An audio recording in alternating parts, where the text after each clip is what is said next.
Grace अंक रद्द करके भले ही एनटीए की ओर से मामले को सुलझाने की कोशिशें कवायद की गई हो, लेकिन क्या ये छात्र मानने को तैयार हैं? आप लोगों को कितने ऐसे लोग यहां पर मौजूद हैं जिनको एनटीए की ओर से जो कदम उठाए जा रहे हैं भरोसा है? हाथ उठाइए। कोई भी नहीं है? आप में से किसी को भी भरोसा नहीं है? इधर भी किसी को भी भरोसा नहीं है? ठीक है, अमिताभ जी आपसे ही शुरुआत करते हुए, बच्चों में भरोसा कैसे आएगा? कल शिक्षा मंत्री से आज तक ने बातचीत की, उन्होंने बड़ा भरोसा देने की कायम कोशिश की थी, लेकिन ऐसा लग रहा है इनके ऊपर कोई असर नहीं पड़ा है उसका। चित्रा जी धन्यवाद इस बहुत ही संवेदनशील चर्चे को मेरे से शुरुआत करने के लिए। लेकिन मेरा एक आपसे विनम्र आग्रह है कि आपने जो मेरा परिचय कराया उसमें मैं सुप्रीम कोर्ट के एक एडवोकेट के नाते मैं उस केस में था उस दिन, और इसीलिए मैं उसके जानकार की दृष्टि से या उसके एक समझ रखने वाले दृष्टि से मैं यहाँ पर बात करने आया था। और आपने उसमें एक एक्स्ट्रा परिचय डाला है मेरा, जो एक राजनीतिक मेरे इसमें अनुभव के आधार पे मैं उससे मैं चाहता हूं विनम्रता से कि वो मेरा विषय नहीं है, मेरा परिचय अभी नहीं है। मैं यहाँ एक लॉयर कैसे आएगा? मैं आ रहा हूँ, मैं पहले नहीं एक मिनट, मैं इसीलिए मैं कर रहा हूँ कि देखिए अभी मामला बहुत ही ज्यादा संवेदनशील और बच्चों का मामला है, बच्चों में अभी उनका कैरियर है, तो इसीलिए मेरा सिर्फ कल भी मैंने कई जगहों पे बोला कि इस संवेदनशीलता को ध्यान में रखने की जरूरत है। इसमें कोई भी तरीके का यदि उनके अंदर में एक अविश्वास है तो उसको कैसे एड्रेस किया जाए, ये नहीं है कि उसको भड़काया जाए। देखिए बहुत ही छोटी सी चीज है, चिंगारी बस तुरंत लगाने की जरूरत होती है यदि किसी में भी किसी तरीके की उत्तेजना हो या संवेदनशील मसला हो। बच्चों का मामला है, बच्चों के साथ उनके अभिभावकों का मामला है, उनके जीवन का मामला है। अब मैं आता हूं उस मुद्दे पे कि सुप्रीम कोर्ट जो है वो आप लोगों के पास भरोसा उस सुप्रीम कोर्ट पर है कि नहीं, भारतीय न्यायपालिका पर है कि नहीं। मैं पूछना चाहता हूं बच्चों, क्या आप लोगों को भारतीय न्यायपालिका पे सुप्रीम कोर्ट पे भरोसा है या नहीं? बस, तो मैं यही कहना चाहता हूं, ये मसला सुप्रीम कोर्ट के पास है। सुप्रीम कोर्ट ने उसके ऊपर में अपनी एक बहुत ही विशद चर्चा की, और एक मैं आपको बताता हूं वहां के एक प्रैक्टिसिंग लॉयर के नाते जस्टिस नाथ और जस्टिस मेहता, ये दोनों बहुत ही लर्नेड जजेज हैं। सुप्रीम कोर्ट के सभी जज बहुत ही विद्वान होते हैं आमतौर पर, लेकिन ये दोनों, मैं उनको जानता हूं, वो लोग बहुत ही विद्वान न्यायिक व्यवस्था को जानने वाले हैं। उन लोगों ने कोई एक निर्णय लिया है, उन्होंने लिया है क्या कुछ भी जो ग्रेस मार्क वाले पे, प्लस 8 तारीख को यदि सुप्रीम कोर्ट दोबारा इसको सुनेगी, मैं आप लोगों को भरोसा दिलाना चाहता हूं भारतीय न्यायिक व्यवस्था अभी भी उसी सैक्रोसेंट तरीके से कायम है। वो लोग आपके अन्याय को कभी नहीं होने देंगे सुप्रीम कोर्ट में। और सुप्रीम कोर्ट तक मामला पहुंचता ही क्यों है, ये बड़ा सवाल है ना? चित्रा जी मैं जवाब देता हूं, मैं जवाब देता हूं, नहीं जवाब देता हूं, मैं किसी के एग्जाम का इंतजार जवाब किया जाता है। जवाब दे रहा हूं। जब एग्जाम की तारीख आती है उस समय बच्चे परीक्षा सेंटर पर पहुंचते हैं और बाद में जब रिजल्ट घोषित होता है तो पता चलता है वहां पर। मैं आपको बताऊं अब डेट्स की क्रोनोलॉजी, मैं डेट्स की डॉक्टर बनने का मैं क्या डेट्स की क्रोनोलॉजी दिखाऊं? 4 तारीख को 4 मई को जब गोधरा में ये केस जो है डिटेक्ट हुआ, उसके बाद में शांति रही, कहीं भी उसके बारे में चर्चा नहीं रही। रिजल्ट के बाद हंगामा शुरू हुआ है। मेरा ये मानना है कि देखिए इस तरह की चीजें जिसमें ये जो कोचिंग इंस्टीट्यूट्स हैं ना आजकल, चाहे वो कहीं के भी हों, कोटा के बारे में सबको पता है। देखिए ये लोग यदि उस पर अपनी रोटियां सेकने की कोशिश करें बच्चों के संवेदना के ऊपर में, संवेदनशीलता पे, तो मैं इस पे चाहता हूं कि बहुत ही ध्यान देने की जरूरत है, और इसमें सुप्रीम कोर्ट पे भरोसा करने की जरूरत है। सुप्रीम कोर्ट दूध का दूध पानी का पानी करेगा। ठीक है जितिन चावला जी, मेरा आपसे सवाल है, देखिए यहाँ पर हजारों बच्चे जो राजधानी दिल्ली में लगातार प्रदर्शन कर रहे हैं, सैकड़ों की तादाद में हमारे साथ स्टूडियो में मौजूद हैं, लेकिन देश के अलग अलग हिस्सों में लगातार वो इस कार्यक्रम को देख रहे हैं।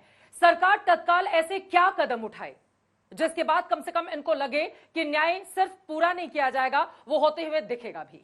तो सबसे पहले कोई भी प्रॉब्लम होती है कहीं ना कहीं से उसका जेनेसिस होता है, कहीं से वो एक तरह से बनती आज इस स्टेज पे पहुंची है। तो सबसे पहले इशू है जो एज अ करियर काउंसलर में एड्रेस करूंगा कि लोग सोचते हैं कि खाली इंजीनियरिंग मेडिकल सबसे अच्छा होता है। तो पेरेंट्स को और बच्चों को करियर काउंसलिंग की जरूरत है, जिससे वो और भी समझे भाई क्या चीजें अवेलेबल हैं। नहीं तो आप सोचिए ना, पूरे दुनिया में कोई ऐसा वो नहीं है, एग्जाम नहीं है जहां 23 लाख बच्चा एग्जाम दे रहा है। तो विच इज इटसेल्फ मतलब विच इज शोइंग कि सब लोग भेड़ बकरी की तरह बस एक ही डायरेक्शन में जा रहे हैं कि हमें डॉक्टर बनना है। क्यों? क्योंकि parental thought, even teachers, schools और करियर काउंसलिंग की कमी है, पहली बात।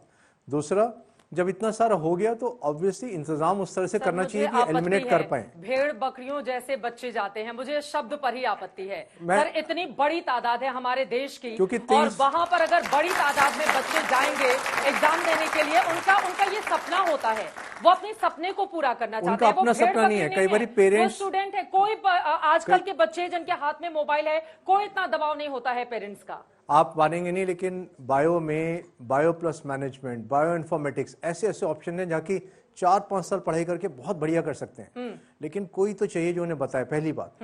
दूसरी बात यह है कि जो नीट का पूरा ये सब हुआ बहुत ही दुखद है, और बच्चों के मैं बिल्कुल 100% साथ में हूँ कि भाई आपको एटलीस्ट मतलब गवर्नमेंट को एक सिस्टमेटिक तरीका होना चाहिए कि आप इतने बच्चों की टेस्टिंग कर रहे हैं तो कहीं, और ये आज नहीं है, करीब 41 एग्जाम्स में पिछले कई सालों से 41 एग्जाम्स में घपले हुए हैं, पैसे दे के। कई बार पेरेंट्स हमारे जैसे करियर काउंसिल पर भी आके बोलते हैं कि क्या पॉसिबल है किसी भी तरह से एडमिशन करा दें, इंडिया में नहीं, अब्रॉड के लिए भी। हाँ। क्योंकि अभी अगेन तो चर्चा इस बात पर करनी है ना, जी। एग्जाम देने के बाद छात्र यहाँ पर स्टूडियो में बैठे हुए हैं, उनको अपनी जिंदगी को आगे बढ़ाना है, रोजगार के मसले पर या ख्वाब जो उन्होंने बचपन से सजो कर रखा हुआ है उसको पूरा करना है। तो अभी ये जो धांधली हुई है या ये जो असहज स्थिति बच्चों के सामने है, उनके करियर को लेकर अंधेरा है, उसको कैसे दूर किया जाए, चर्चा इस पर है। कपिल गुप्ता जी जो कि सीईओ हैं, को फाउंडर हैं NEETprepare.com के, और फॉर्मर आप IIT दिल्ली से भी जुड़े हुए हैं। कपिल गुप्ता जी, आपके पास आते हुए तत्काल ऐसा क्या समाधान हो सकता है जो उन बच्चों को राहत दे?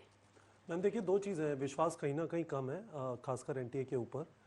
तो जो 2024 के एस्पिरेंट है जिनका रिजल्ट आया, जिनको लगता है कि कुछ लोग की बैकडोर एंट्री हुई है, एक निष्पक्ष जांच हो जाए, कुछ क्रेडिबल लोग आ जाए। मुझे 2-3 जो क्रेडिबल लोग लगते हैं, नारायण मूर्ति हुए, नंदन नीलेकनी हुए, who are part of that investigation, और वो आके बाहर बोल दे हमने देखा सब कुछ ठीक था, या फिर इन्वेस्टिगेटिंग एजेंसी फाइंड्स आउट कि चीज़ें ठीक नहीं हुई थी, और यदि चीज़ें ठीक नहीं हुई हैं, मास लेवल लीक है या लोग की बैकडोर एंट्री हुई है, तो उसमें नीट वापस कराने के अलावा कोई ऑप्शन बचता नहीं है। तो ये तो इमीडिएटली किया जा सकता है।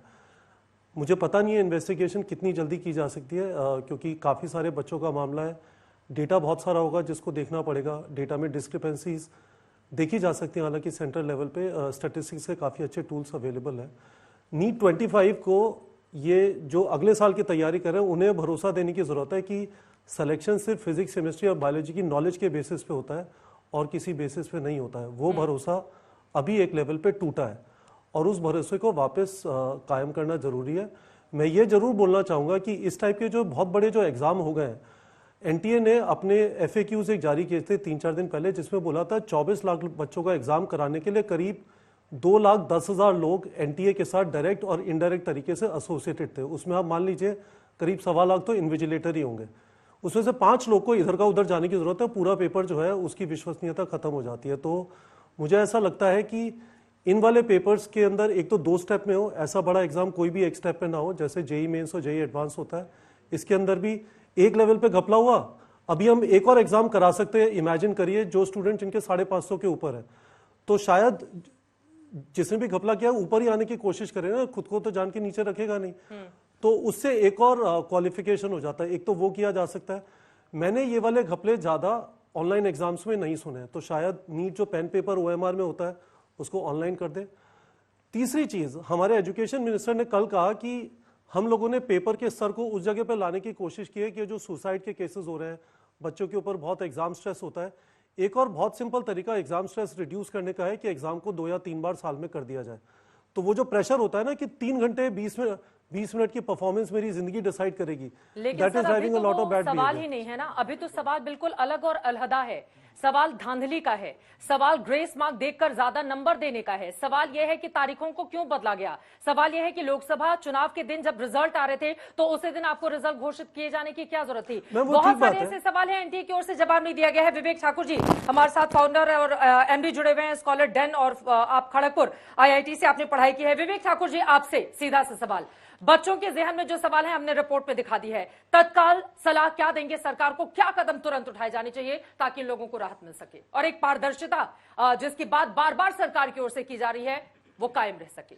चित्रा जी, जैसे अभी आपने कहा लोकसभा चुनावों की बात करी, तो 4 जून को लोकसभा चुनाव में दो लोगों का एग्जाम था, एक सरकार का एग्जाम था और एक नीट के बच्चों का एग्जाम था। दोनों का रिजल्ट एक साथ आया। आप तस्वीर को समझिए क्या है कि एक एग्जाम था 543 नंबर का।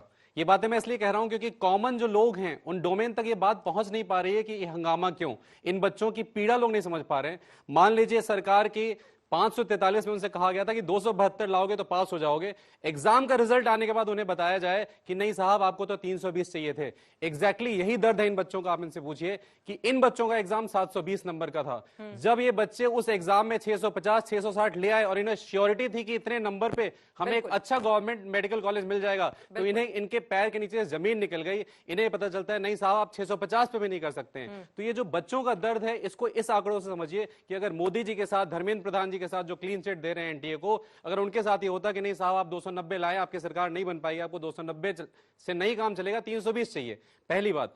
दूसरा मैं कहना चाहता हूं कि देखिए एनटीए का ट्रैक रिकॉर्ड अगर आप उठा के देखिएगा पिछले 3-4 साल से, हर साल डाउटफुल है और इस डाउट को क्लियर गवर्नमेंट को करना है, हमें नहीं करना है। बिल्कुल। हमसे एविडेंस मांगा जा रहा है, बच्चों से एविडेंस मांगा जा रहा है कि लीक नहीं हुआ, आप एविडेंस दीजिए। साहब सिस्टम आपका है, चला आप रहे हैं तो एविडेंस आप ढूंढिए ना। जब पूरा वर्ल्ड इस बात पे सस्पिशन रेज कर रहा है कि 720 नंबर 2 बच्चों के आए थे पिछली बार, इस बार 67 बच्चों के आए। बिल्कुल। यहां तक कि मैं आपको बताऊं, आप अगर चित्रा जी अगर एक टीचर हो तो आपको पता है कि आपका बच्चा कौन टॉप करने वाला है, किसका क्या पोटेंशियल है। आप देश के तमाम कोचिंग इंस्टीट्यूशंस की वेबसाइट को जाके देखिए।